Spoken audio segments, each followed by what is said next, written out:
for this movie, we're going to talk about doing the easy flow bench. And you can see I already pulled up. What you would do is you could pull open the easy flow example that comes with the program. Okay.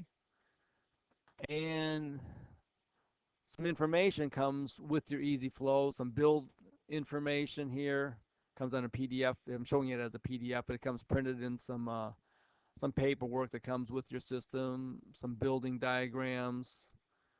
This shows if you want to use a simple vacuum source, it could be something as easy as a shop vac, where you just switch these hoses around to go from sucking to blowing, would be the difference between intake and exhaust flow direction. This shows you how to build several motors into a very big, you could say, shop vac. And here's some instructions about how to hook up the different manometer lines and stuff. And here's a nice little overview schematic of how it works. And like a typical flow bench, we have one line going to the bore adapter here where your head would bolt to. And so we're measuring the pressure drop across the head.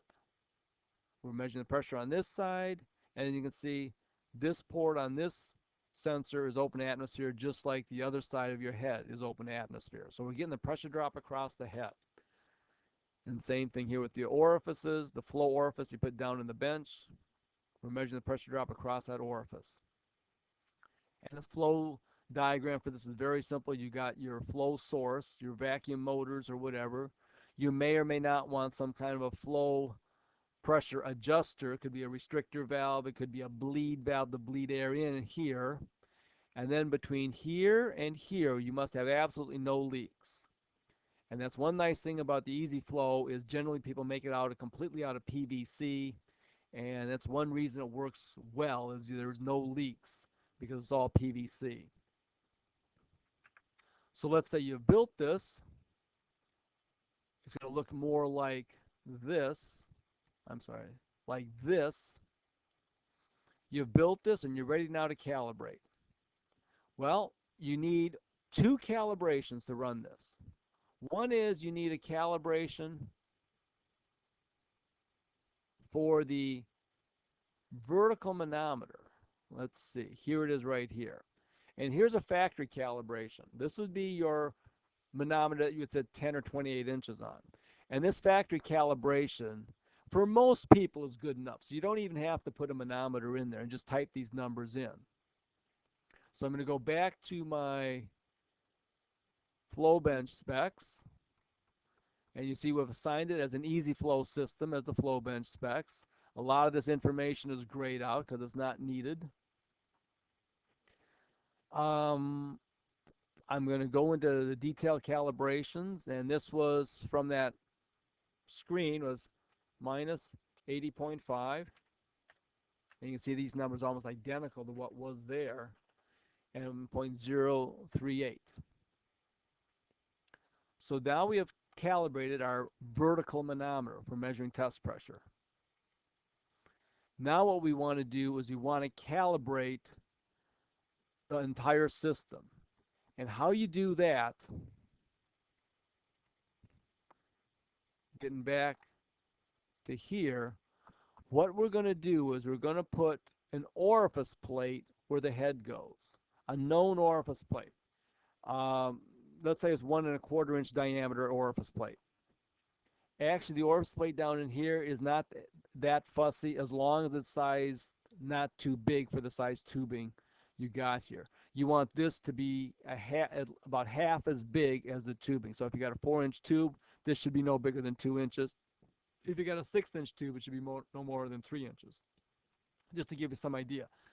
But this one here really is not too fussy. But the orifice plate we're going to put up here where the head goes, or your system will look more like this. Up here where the head goes, you're going to bolt here, is the important orifice. So back at our flow bench specs here, we're going to click on Calibrate, and we're going to calibrate the intake flow range. So let's say we put an orifice plate there, a 1.25 inch orifice. And then what you're going to do is you're going to click on Measure Flow Data. So what you do now is Click on Measure Flow Data, and a little procedure pops up. First thing it says, you should have a good calibration for your test pressure sensor. Well, that we just use the factory calibration. Install a 1.25-inch orifice plate where the head would be bolted. Gets that number from here, which you've entered in here. You should have had the black box electronics turned on for at least 15 minutes or more to get everything warmed up. And right now the blower must be off so the program can get a good zero pressure reading for all the manometers. When you got that done, click on OK. And you can see it brings up our electronics reading screen. And even though these numbers may not make much sense, behind the scenes it's taking accurate readings. And now it says, turn on the bench and flow the orifice the way you would normally flow a cylinder head. So we're going to get the flow bench running, get the blowers up to speed, and you don't have a whole lot to set. The program's going to take care of everything. So get the flow bench up and then click on OK. And the important thing here is make sure the bench is on and it's stabilized when you click on OK. Don't turn the bench on, then shut it down, and then click on OK because it's not going to get a decent reading. It's got to be you click on OK while the bench is flowing. So we're going to do it right now.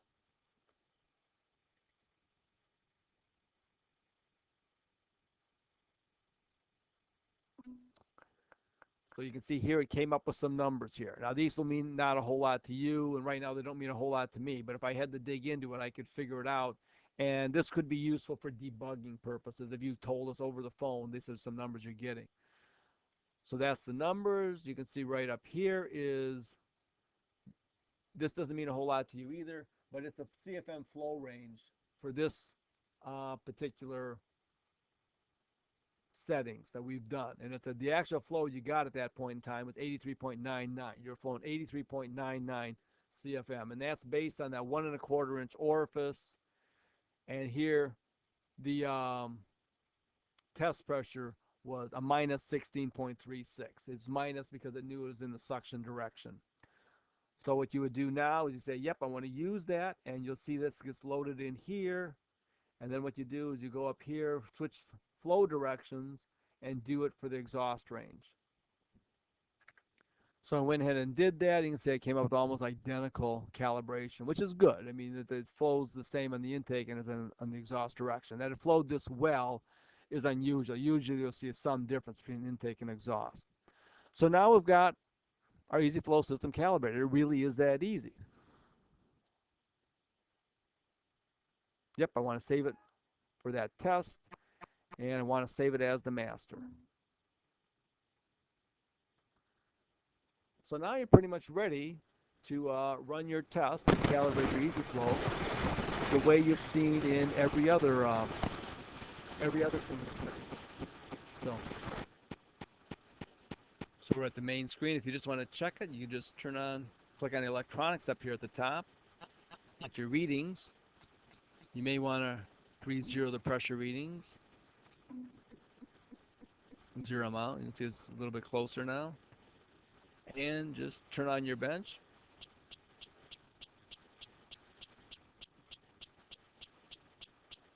And you can see that you get readings, CFM readings. Anyway, I'm not going to run an actual test here, but I'll just show you how things work with an easy flow bench based on this example test. You can see here at low lift, this test was run with an uncorrected, just let the motor go full bore, and you can see at low lift we had a much higher test pressure, and as the lift went up, the flow went up. This is a very low flow because we changed that calibration. The calibration factor for the other easy flow was very different, and once we made this change here, it changed things a lot. What I'm going to do just to illustrate something, I'm going to click on File, Open, and open up the example that we started with. This is the true thing that we started with. And here these flows you can see make a whole lot more sense. And we were correcting the 28 or 10 inches of pressure here, which you hold right here, 10 inches. And again, you can see test pressure falling, but CFM increasing. because we did not have a flow control valve right here, optional flow control valve. We had no way. We just let it go full blast, and that is certainly a reasonable way of doing things if you just want a nice little comparator. We did not have any controlled restriction or bleed here. So that is how you calibrate the easy flow system.